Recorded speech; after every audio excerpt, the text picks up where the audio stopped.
Hi sir, this is my final exam for LEA for the 80 definition of terms. So let's start.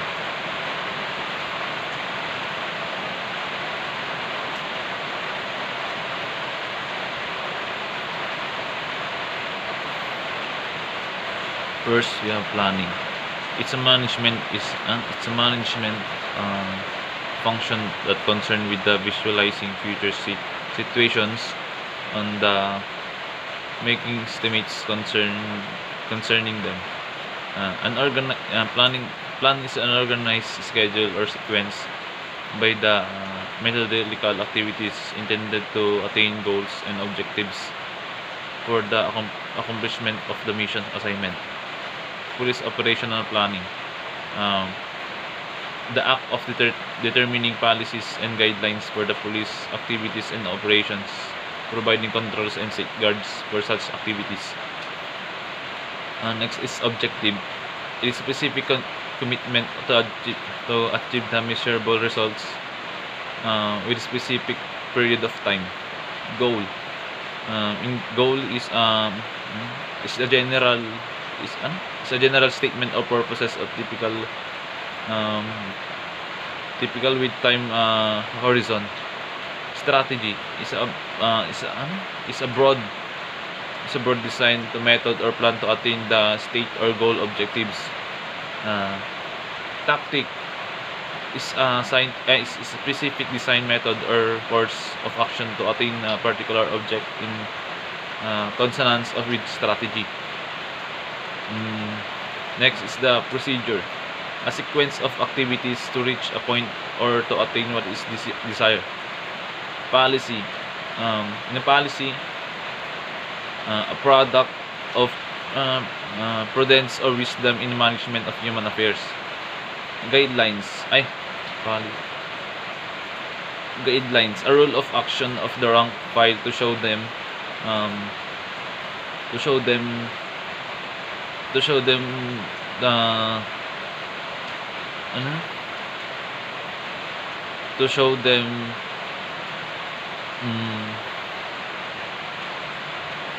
to show them how they expectedly obtain the desired effect. Alternatives are means by which goal and objectives can be attained. Strategic planning is a series of preliminary decision of framework.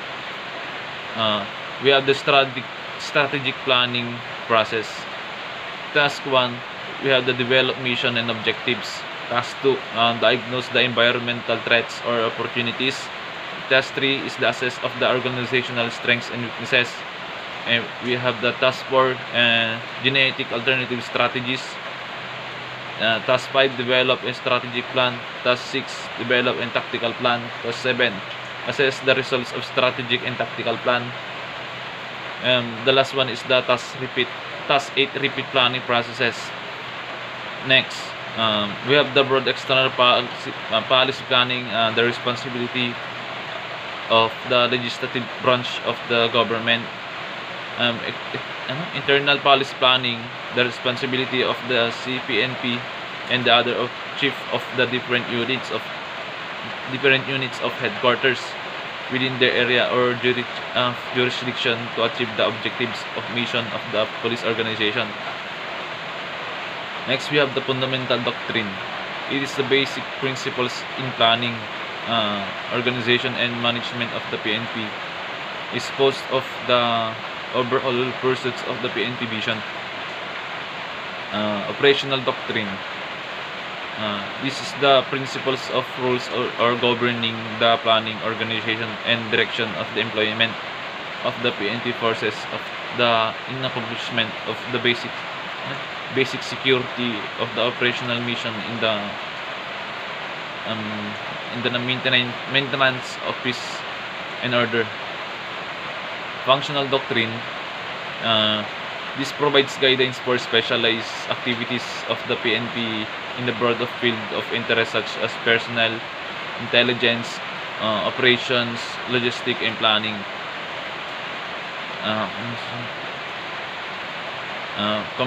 Complementary doctrine.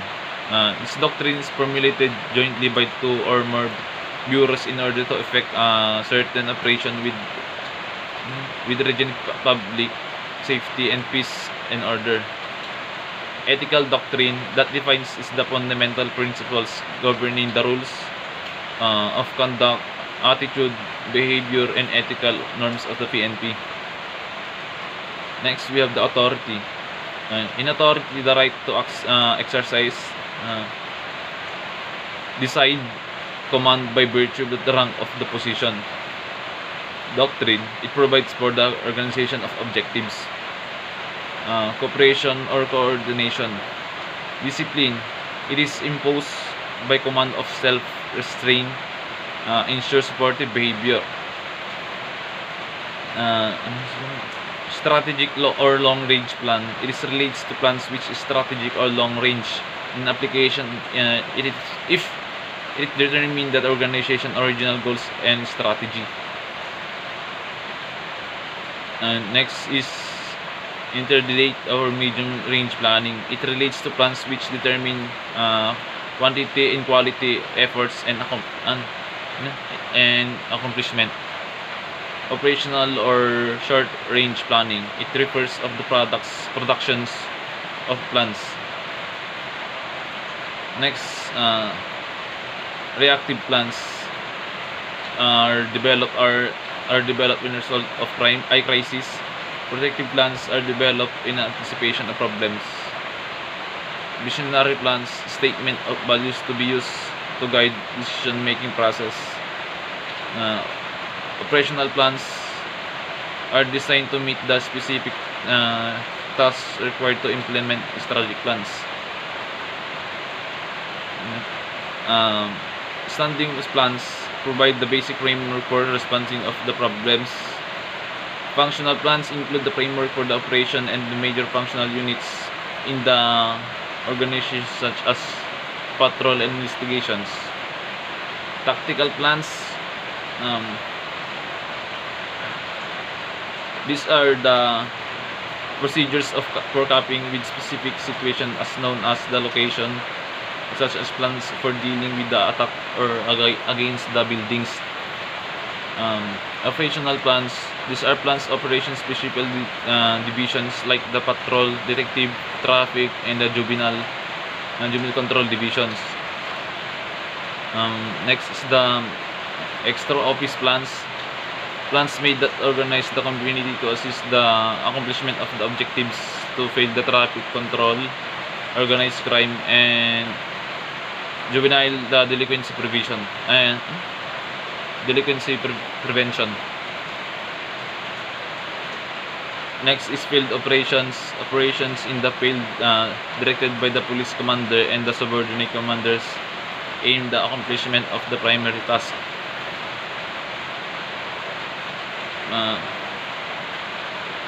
SPO1 is OP number 1, police beat patrol procedures. Is OP number 2, bantay kalye. Is OP 3, siyasat, conduct of inspection to ensure the police visibility. Is OP number 4, Act the 166 prescribes the procedures in detail of duty officers, telephone and operation and radio operations. SOP number 5, ligtas anti-kidnapping. SOP 6, anti-carnapping. SOP 7, anti-terrorism. SOP 8, joint anti-bank robbery. SOP 9 is anti-hacking or highway robbery. SOP number 10, paglalansag or pag-aayos or hope. SOP manhunt bravo.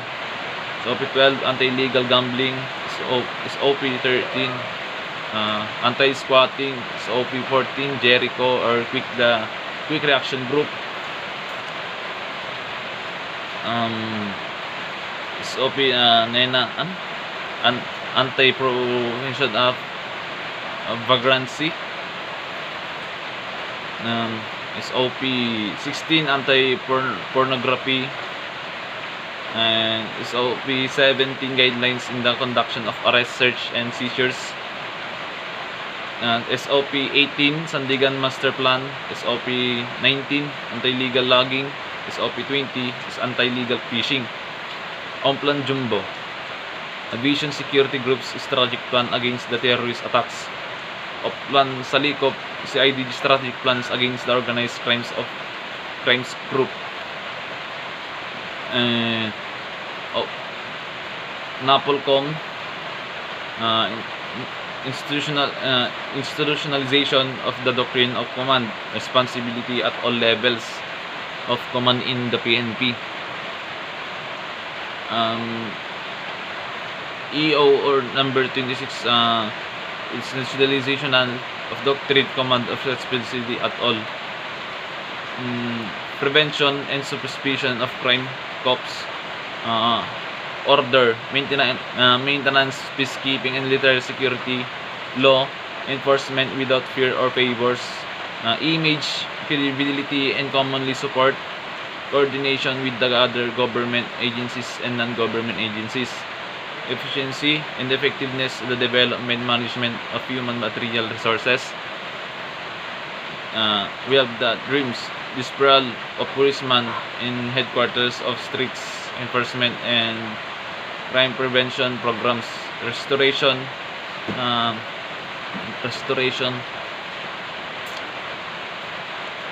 trust of confidence of people, their police and gain, elimination street and neighborhood crimes and improvements of public safety, arrest of all criminals elements common in the organization, coordinates with the